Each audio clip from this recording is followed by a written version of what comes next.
ದೇವರ ಪರಿಶುದ್ಧ ನಾಮಕ್ಕೆ ಸ್ತೋತ್ರವಾಗಲಿ. ದೇವರ ಒಳ್ಳೆಯ ಮತ್ತು ಪ್ರೀತಿಯ ಸೃಷ್ಟಿಯಾದ ಮನುಷ್ಯರೇ, ನಿಮ್ಮೆಲ್ಲರಿಗೂ ನಮ್ಮ ರಕ್ಷಕನಾದ ಯೇಸು ಕ್ರಿಸ್ತನ ಹೆಸರಿನಲ್ಲಿ ಈ ದಿನದ ವಾಕ್ಯ ಧ್ಯಾನಕ್ಕಾಗಿ ಸ್ವಾಗತ. ಪ್ರಿಯರೇ, ಇಂದು ನಾವು ದೇವರ ಕೃಪೆ ಎಂತವರಿಗೆ ಸಿಕ್ಕುತ್ತದೆ ಈ ವಿಚಾರವಾಗಿ ಧ್ಯಾನ ಮಾಡಲಿಕ್ಕಿದ್ದೇವೆ. ಧ್ಯಾನ ಮಾಡುವುದಕ್ಕೂ ಮುಂಚೆ ಪ್ರಾರ್ಥನೆ ಮಾಡೋಣ. ಈ ಸಂದೇಶವನ್ನು ದಯಮಾಡಿ ಎಲ್ಲರೂ ಪೂರ್ತಿಯಾಗಿ ಕೇಳಿಸಿಕೊಳ್ಳಿ ಮತ್ತು ದೇವರ ಆಶೀರ್ವಾದವನ್ನು ಪಡೆದುಕೊಳ್ಳಿ. ಪ್ರಾರ್ಥನೆ ಮಾಡೋಣ. ಪರಿಶುದ್ಧನಾದ ತಂದೆಯೇ, ಮಹೋನ್ನತನಾದ ತಂದೆಯೇ, ನಮ್ಮನ್ನು ಕರುಣಿಸು, ರಕ್ಷಿಸು. ಕೊಟ್ಟಂತಹ ವಾಕ್ಯಕ್ಕಾಗಿ ಸ್ತೋತ್ರ ಸ್ವಾಮಿ. ಈ ವಾಕ್ಯದ ಮೂಲಕ ಯಾರ್ಯಾರ ಹೃದಯದಲ್ಲಿ ನೀನು ಮಾತನಾಡಬೇಕೆಂದು ನೀನು ಇಚ್ಛಿಸುತ್ತೀಯೋ ಸ್ವಾಮಿ, ಪ್ರತಿಯೊಬ್ಬೊಬ್ಬರನ್ನು ಮುಟ್ಟು, ಅವರ ಹೃದಯದಲ್ಲಿ ನೀನು ಮಾತನಾಡು. ಸತ್ಯವನ್ನು ಅವರೆಲ್ಲರಿಗೂ ತಿಳಿಸಿಕೊಡಬೇಕಾಗಿ ಯೇಸುವಿನ ಹೆಸರಿನಲ್ಲಿ ಬೇಡಿ ಹೊಂದಿದ್ದೇನೆ ನಮ್ಮ ತಂದೆಯೇ, ಆಮೆನ್.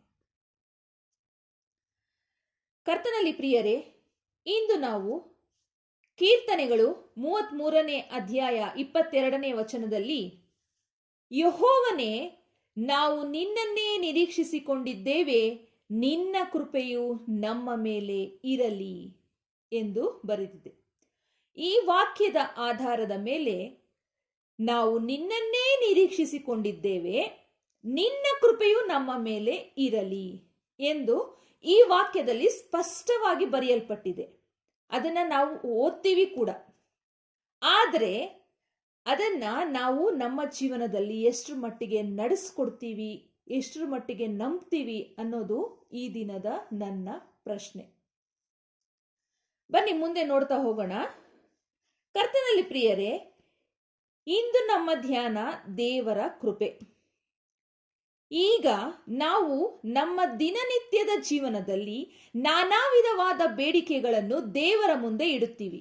ಅನೇಕ ಬೇಡಿಕೆಗಳು: ಅನಾರೋಗ್ಯ, ಸಾಲ, ಕುಟುಂಬ ಕಲಹ, ಆತ್ಮಿಕತೆ ಇಲ್ಲದಿರುವುದು, ವಿದ್ಯಾಭ್ಯಾಸ, ಎಕ್ಸಾಮು, ಜಾಬ್, ಮದುವೆ, ಮಕ್ಕಳು, ಮನೆ, ಕೆರಿಯರ್, ಸಾಧನೆ, ನಿಂದೆ, ಅವಮಾನ, ಹೀಗೆ ಇನ್ನು ಅನೇಕ ವಿಧವಾದ ಬೇಡಿಕೆಗಳನ್ನು ನಾವು ಪ್ರತಿದಿನ ದೇವರ ಮುಂದೆ ಇಡುತ್ತೀವಿ.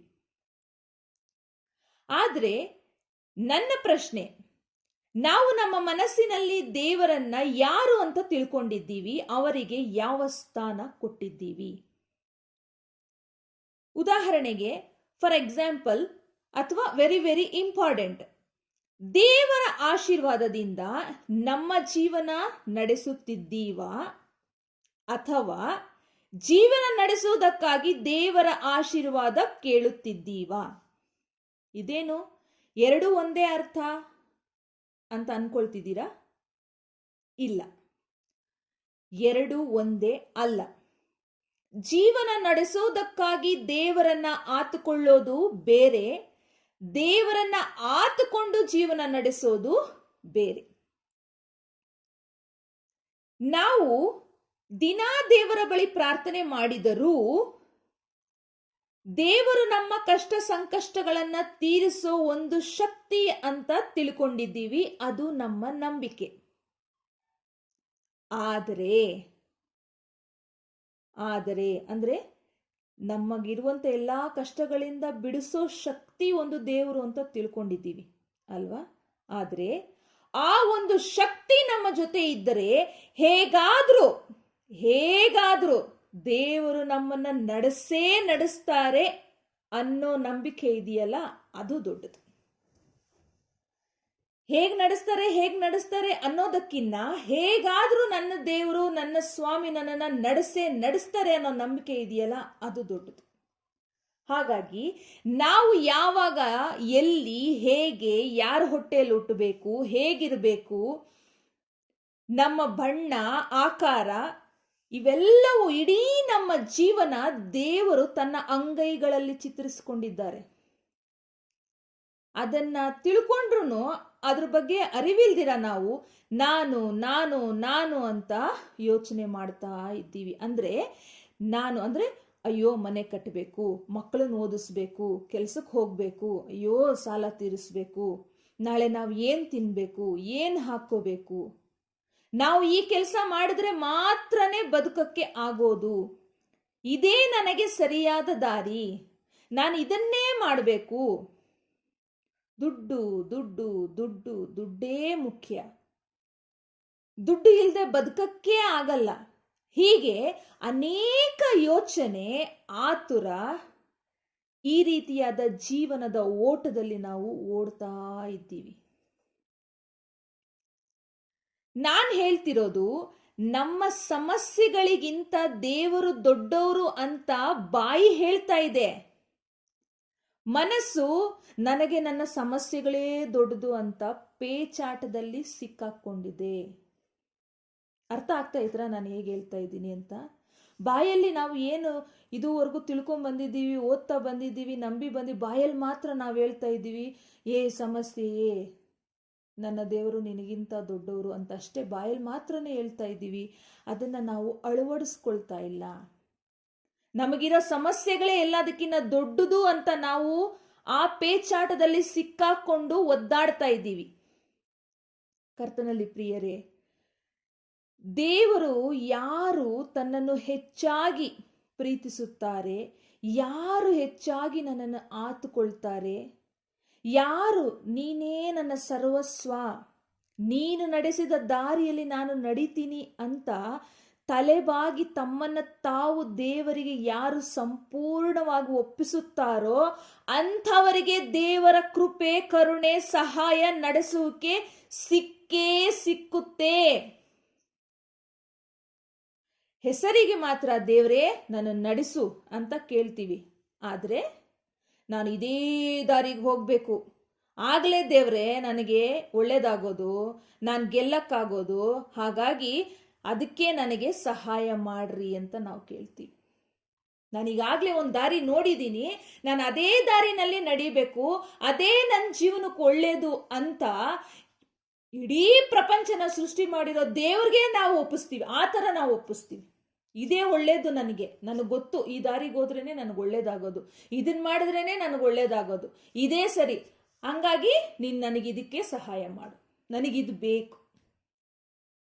ಆದ್ರೆ ದೇವ್ರಿಗೆ ಗೊತ್ತು, ದೇವ್ರು ಅದಕ್ಕಿನ್ನ ಹೆಚ್ಚಾಗಿ ಬೇರೊಂದು ನಮಗ್ ಸಿದ್ಧ ಮಾಡಿ ಇಟ್ಕೊಂಡಿರ್ತಾರೆ. ಆದ್ರೆ ಅದಕ್ಕಿಂತ ಉತ್ತಮವಾದದ್ದು, ಉನ್ನತವಾಗಿರೋದು ದಾರಿ ನಮಗೆ ದೇವರು ತೋರಿಸ್ತಾ ಇರ್ತಾರೆ. ಆದ್ರೆ ಆ ದಾರಿ ನಮಗೆ ಕಾಣಲ್ಲ. ಯಾಕಂದ್ರೆ ನಾವು ಬಯಸ್ತಿರೋದನ್ನ ಬಿಟ್ಟು ಬೇರೆ ಕಡೆ ಹೋಗೋದಿಕ್ಕೆ ನಾವೇ ತಯಾರಿರೋದಿಲ್ಲ.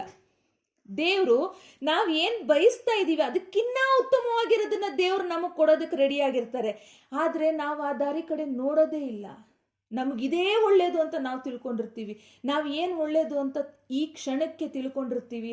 ಅದು ಮುಂದೆ ಬರ್ತಾ ಬರ್ತಾ ಅದು ನಮಗೆ ಕೆಟ್ಟದಾಗುತ್ತೆ ಅನ್ನೋದು ದೇವ್ರಿಗೆ ಗೊತ್ತಿರುತ್ತೆ.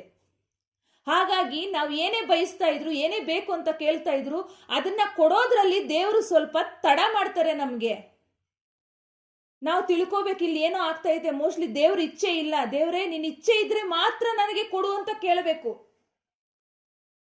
ನನಗಿಷ್ಟ ಆಗಿದೆ ಇದು, ಆದ್ರೆ ನಿನ್ನ ಇಚ್ಛೆ ಇದ್ರೆ ಮಾತ್ರ ಇದು ನನ್ನ ಜೀವನದಲ್ಲಿ ಇರ್ಲಿ ಅಂತ ನಾವು ಕೇಳ್ಕೋಬೇಕು. ಅದು ಯಾವ ವಿಚಾರದಲ್ಲಾದ್ರೂ ಪರವಾಗಿಲ್ಲ. ನಮ್ಮ ಜೀವನದಲ್ಲಾಗಿರ್ಬೋದು, ಕೆಲಸ ಕಾರ್ಯದಲ್ಲಾಗಿರ್ಬೋದು, ಮದುವೆ ವಿಚಾರದಲ್ಲಾಗಿರ್ಬೋದು, ಪ್ರತಿಯೊಂದೊಂದು ವಿಚಾರದಲ್ಲೂ ನಾವು ನಿನ್ ಚಿತ್ತಾನೆ ನನ್ನ ಜೀವನದಲ್ಲಿ ನೆರವೇರ್ಲಿ ಅಂತ ಸಂಪೂರ್ಣವಾಗಿ ನಾವು ದೇವರಿಗೆ ಒಪ್ಪಿಸ್ಕೊಟ್ಬಿಟ್ಟು ನಡಿಬೇಕು. ಅದನ್ನ ಬಿಟ್ಬಿಟ್ಟು ನಾನು ಈ ದಾರಿನ ನೋಡಿದ್ದೀನಿ, ಹಂಗಾಗಿ ನನಗೆ ಇದೇ ದಾರಿನಲ್ಲಿ ನೀನು ಸಹಾಯ ಮಾಡು. ದೇವ್ರು ಹೇಳ್ತಾ ಇರ್ತಾರೆ, ಬೇಡ ಮಗಳೇ, ಬೇಡ ಮಗನೇ. ಆದ್ರೆ ನಾವು ದೇವರ ಸಹಾಯಕ್ಕೆ ದೇವರ ಕೈಗಳನ್ನ ಮಾತ್ರನೇ ನೋಡ್ತಾ ಇರ್ತೀವಿ. ಆಶೀರ್ವಾದ ಮಾಡು, ಸಹಾಯ ಮಾಡು, ಆಶೀರ್ವಾದ ಮಾಡು, ಸಹಾಯ ಮಾಡು. ಆತನ ಸ್ವರಕ್ಕೆ ನಾವು ಕಿವಿಗೊಡ್ತಾ ಇಲ್ಲ. ಇದು ನಾವು ನಮ್ಮ ಜೀವನದಲ್ಲಿ ಮಾಡ್ತಾ ಇರೋಂಥ ದೊಡ್ಡ ತಪ್ಪು. ಆತನ ಸ್ವರಕ್ಕೆ ನಾವು ಕಿವಿಗೊಡಬೇಕು. ಆತನ ಸ್ವರಕ್ಕೆ ನಾವು ಕಿವಿಗೊಟ್ಟಾಗ ಮಾತ್ರ ದೇವರ ಆಶೀರ್ವಾದದಿಂದ ಈ ಜೀವನನ ಗೆಲ್ಲೋದಕ್ಕೆ ನಮಗೆ ಸಹಾಯ ಆಗುತ್ತೆ. ಉದಾಹರಣೆಗೆ,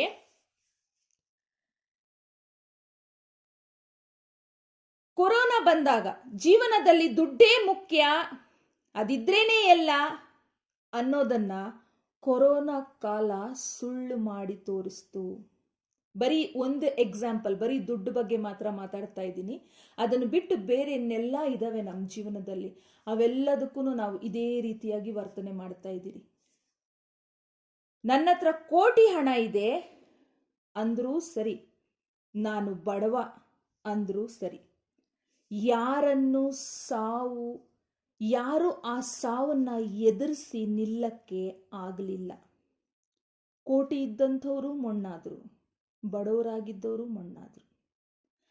ಅಲ್ಲಿ ಸಾಯದೆ ಉಳಿದ ಪ್ರತಿಯೊಬ್ಬೊಬ್ಬರನ್ನು ಕಾಪಾಡಿದ್ದು ಕಾಣದ ದೇವರ ಕೈಗಳು ಮತ್ತು ಆತನ ಕೃಪೆ ಮಾತ್ರ. ಜನ ಈಗ ದುಡ್ಡು ಸಿಕ್ಕಿದ್ರೆ ಏನ್ ಬೇಕಾದ್ರೂ ಮಾಡ್ತೀವಿ ಅಂತಾರೆ. ಆಗ ಇವರೊಬ್ಬ ಕೋಟ್ಯಾಧಿಪತಿ, ಕೋಟಿಗಳ ಒಡೆಯ ಅಥವಾ ಒಡತಿ, ಬನ್ನಿ ಇಂಥವ್ರು ಕೊರೋನಾ ಬಂದು ಸತ್ತೋಗಿದ್ದಾರೆ, ಇಂಥವ್ರ ಆಸ್ತಿ ಇಷ್ಟೈತೆ, ಅವರ ಅಂತ್ಯಕ್ರಿಯೆ ಮಾಡ್ರಿ, ಅವರು ತಮ್ಮ ಆಸ್ತಿನೆಲ್ಲ ಯಾರು ಅಂತ್ಯಕ್ರಿಯೆ ಮಾಡ್ತಾರೋ ಅಂತವ್ರಿಗೆ ಬರೆದಿಟ್ಟಿದ್ದಾರೆ ಅಂತ ಏನಾದರೂ ಒಂದು ಅನೌನ್ಸ್ಮೆಂಟ್ ಬಂದಿದ್ದಿದ್ರೆ ಯಾರು ಹೋಗ್ತಾ ಇದ್ರಿ? ನಾವುಗಳು ಹೋಗ್ತಿದ್ವಾ? ಯಾಕೆಂದ್ರೆ ನಾವು ತಿಳ್ಕೊಂಡಿರೋ ಮಟ್ಟಿಗೆ ಇವತ್ತಿನ ದಿನ ದುಡ್ಡೇ ಎಲ್ಲ ಅಲ್ವಾ. ಆ ದುಡ್ಡು ಅವತ್ತು ಸಿಕ್ತಿತ್ತಲ್ವಾ, ಯಾಕೆ ಮುಂದೆ ಹೋಗ್ತಿರ್ಲಿಲ್ಲ ನಾವು? ಅದು ಒಂದು ಜೀವದ ಪ್ರಶ್ನೆ ಆಗ್ತಿತ್ತಲ್ವಾ. ಅಯ್ಯೋ, ಆ ರೋಗ ನಮಗೆಲ್ಲ ಅಂಟ್ಕೊಂಡ್ಬಿಡ್ತದೋ, ಕಣ್ಣಿಗೆ ಕಾಣದೇ ಇರೋ ರೋಗ ಬೇರೆ, ಎಲ್ಲಿ ಹೋಗಿ ಎಲ್ಲಿ ಬಂದ್ರೆ ಏನಾಗುತ್ತೋ, ಇದೇ ಭಯದಲ್ಲಿ ನಾವು ಜೀವಿಸಿದ್ವಿ ಅಲ್ವಾ. ಇದರಿಂದನೇ ಗೊತ್ತಾಗುತ್ತೆ ದುಡ್ಡು ಸರ್ವಸ್ವ ಅಲ್ಲ ಅಂತ. ಆವಾಗ ಅದು ಬುದ್ಧಿ ಕಲಿಸ್ಬಿಟ್ಟು ಹೋಯ್ತು. ಆದ್ರೂ ಇವಾಗ ಮತ್ತೆ ನಾವು ಅದನ್ನ ಮರ್ತು ಮತ್ತೆ ಹಳೆ ಜೀವನದಲ್ಲೇ ನಾವು ಬದುಕ್ತಾ ಇದ್ದೀವಿ. ಹೀಗೆ ಆದ್ರೆ ನಮ್ಮ ಜೀವನಗಳನ್ನ ದೇವರು ಮೆಚ್ಚೋ ರೀತಿನಲ್ಲಿ ನಾವು ಯಾವಾಗ ಬದಲಾಯಿಸ್ಕೊಳ್ಳೋದು? ನಮ್ಮ ಜೀವನಗಳನ್ನ ನಾವು ದೇವರು ಮೆಚ್ಚೋ ರೀತಿನಲ್ಲಿ ಬದಲಾಯಿಸ್ಕೊಂಡು ಆಮೇಲೆ ದೇವರೇ ಸಹಾಯ ಮಾಡುವಂತ ಸಹಾಯ ಕೇಳೋದ್ರಲ್ಲಿ ಒಂದು ಅರ್ಥ ಇದೆ. ನಾನು ನನ್ನ ಜೀವನದಲ್ಲಿ ನನಗಿಷ್ಟ ಬಂದಂಗೆ ನಡೆಯೋದು, ಆದ್ರೂ ನಿನ್ ಸಹಾಯ ನನಗ್ ಬೇಕು ಅಂತ ನಾವು ಪ್ರಾರ್ಥನೆ ಮಾಡೋದ್ರಲ್ಲಿ ಏನಾದ್ರೂ ಅರ್ಥ ಇದೆಯಾ? ದೇವರು ಮೆಚ್ಚೋ ಪ್ರಾರ್ಥನೆನಾ? ದೇವ್ರು ಮೆಚ್ಚೋ ಜೀವನನಾ ಇದು? ನಮ್ಮನ್ನ ನಾವು ಪರೀಕ್ಷೆ ಮಾಡ್ಕೋಬೇಕು.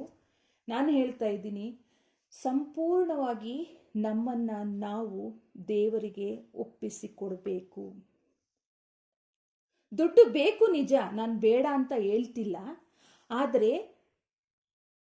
ದೇವರಿಗಿಂತ ಉತ್ತಮವಾದ ಸ್ಥಾನನ ಬೇರಿನ್ಯಾವುದಕ್ಕೂ ಕೊಡಬೇಡ್ರಿ. ಆಗ ಜೀವನದಲ್ಲಿ ಸೋಲೋದು ಖಂಡಿತ ಅಂತ ನಾನು ಹೇಳ್ತಾ ಇದ್ದೀನಿ. ಎಲ್ಲದಕ್ಕಿಂತ ದೊಡ್ಡ ಸ್ಥಾನ, ಪ್ರಥಮ ಸ್ಥಾನ ನಮ್ಮ ಜೀವನದಲ್ಲಿ ದೇವರಿಗೆ ಮಾತ್ರ ಆಗಿರಬೇಕು. ಆ ಮಟ್ಟಕ್ಕೆ ನಮ್ಮನ್ನ ನಾವು ತಗ್ಗಿಸ್ಕೊಳ್ಬೇಕು. ಎಲ್ಲಾ ಟೈಮಲ್ಲೂ ದುಡ್ಡೇ ಆಗೋದಿಲ್ಲ, ಎಲ್ಲಾ ಟೈಮಲ್ಲೂ ಮನುಷ್ಯರು ಬಂದು ಕಾಪಾಡಲಿಕ್ಕೆ ಆಗೋದಿಲ್ಲ. ದೀನತೆಯಿಂದ ದೇವರ ಮುಂದೆ ನಮ್ಮನ್ನ ನಾವು ಸಂಪೂರ್ಣವಾಗಿ ತಗ್ಗಿಸ್ಕೊಳ್ಳೋದೇ ಆದರೆ ದೇವರು ನಮ್ಮನ್ನ, ನಮ್ಮ ಜೀವಿತನ, ನಮಗಿರುವಂತ ಎಲ್ಲಾ ಕಷ್ಟ, ಬಾಧೆ, ತೊಂದರೆಗಳಿಂದ ನಮ್ಮನ್ನು ಅದ್ಭುತವಾಗಿ ಖಂಡಿತ ಮೇಲೆತ್ತಾರೆ. ಅದನ್ನ ನಾವು ನಮ್ಮ ಜೀವನದಲ್ಲಿ ಅನುಭವಿಸ್ಬೇಕಂದ್ರೆ ನಾವು ಮಾಡಬೇಕಾಗಿರೋ ಕೆಲಸನ ಫಸ್ಟ್ ಮಾಡಬೇಕು. ಏನು? ನಮ್ಮನ್ನ ನಾವು ದೀನತೆಯಿಂದ ತಗ್ಗಿಸಿಕೊಳ್ಬೇಕು. ಪ್ರಥಮ ಸ್ಥಾನನ ದೇವರಿಗೆ ಮಾತ್ರ ಕೊಡಬೇಕು. ಆತನ ಮೇಲೇನೆ ಹೆಚ್ಚಾಗಿ ನಾವು ಆತ್ಕೊಳ್ಬೇಕು. ಉದಾಹರಣೆಗೆ, ದೇವರ ಕೃಪೆ, ಆಶೀರ್ವಾದ ನಮ್ಮ ಜೊತೆಯಲ್ಲಿದ್ದರೆ ದೇವರು ಎಲ್ಲಾ ಆಪತ್ತುಗಳಿಂದ ನಮ್ಮನ್ನು ತಪ್ಪಿಸಿ ಕಾಪಾಡ್ತಾರೆ ಅನ್ನೋದಕ್ಕೆ ಬೈಬಲ್ನಲ್ಲಿ ಕೊಟ್ಟಿರುವಂತ ಉದಾಹರಣೆಯಾಗಿ ದಾನಿಯೇಲನನ್ನ ನಾವು ತಗೊಳ್ಳೋದಾದ್ರೆ, ದಾನಿಯೇಲನ ಸಿಂಹಗಳ ಬಾಯಿಂದ ತಪ್ಪಿಸಿದ ಮಹೋನ್ನತನಾದ ಕರ್ತನು ನಮ್ಮ ದೇವರು. ಸಿಂಹಗಳ ಬಾಯಿನ ಸ್ವಾಮಿ ಕಟ್ಟಾಕ್ತಾರೆ. ಮೂಕ ಮತ್ತು ಕ್ರೂರ ಪ್ರಾಣಿಯಾದ ಸಿಂಹ ಬಾಯಿ ದೇವರು ಮುಚ್ತಾರೆ, ಕಟ್ತಾರೆ. ಅಂದ್ರೆ ಮನುಷ್ಯ ಮಾತ್ರದವರು ಇನ್ನೆಲ್ಲಿವರೆಗೂ ಮನುಷ್ಯರು ನಮ್ಮನ್ನು ಇನ್ನೇನ್ ಮಾಡಕ್ಕಾಗತ್ತೆ? ಸಿಂಹಗಳ ಬಾಯಿನ ಕಟ್ಟಾಕಿದ ದೇವರಿಗೆ ಮನುಷ್ಯರನ್ನ ದಾರಿಗೆ ತರೋದು ಗೊತ್ತಿಲ್ವಾ? ನಮಗೆ ಕೇಡು ಮಾಡಬೇಕು, ನಮ್ಮನ್ನ ಹುರಿದು ತಿನ್ಬೇಕು ಅಂತ ಕಾಯ್ತಾ ಇರೋ ಮನುಷ್ಯರಿಂದ ನಮ್ಮನ್ನ ತಪ್ಪಿಸಿ ಕಾಪಾಡೋ ಶಕ್ತಿ ದೇವರಿಗಿಲ್ವಾ?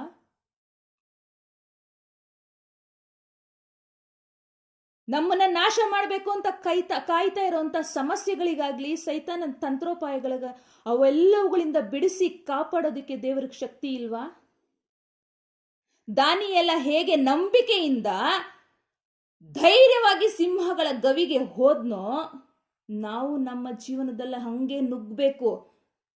ದೇವ್ರು ನಮ್ಮ ಜೊತೆ ಇದ್ದಾರೆ, ನನ್ನ ಜೊತೆ ದೇವ್ರು ಇದ್ದಾರೆ, ಅವರು ನನ್ನನ್ನ ಈ ಸಮಸ್ಯೆಯಿಂದ ಕಾಪಾಡ್ತಾರೆ ಅನ್ನುವಂತ ದೃಢವಾದ ನಂಬಿಕೆ ನಮಗಿರ್ಬೇಕು. ಶದ್ರಕ್, ಮೇಷಕ್, ಅಬೇದ್ನಗೋ ಅವರನ್ನ ಬೆಂಕಿಯಿಂದ ದೇವರು ಕಾಪಾಡಿದ್ರು. ಬೆಂಕಿಯಿಂದ ಕಾಪಾಡಕ್ಕೆ ಆದಂತ ದೇವರಿಗೆ ನಮ್ಮನ್ನ ಕಾಪಾಡೋ ಶಕ್ತಿ ಇಲ್ವಾ?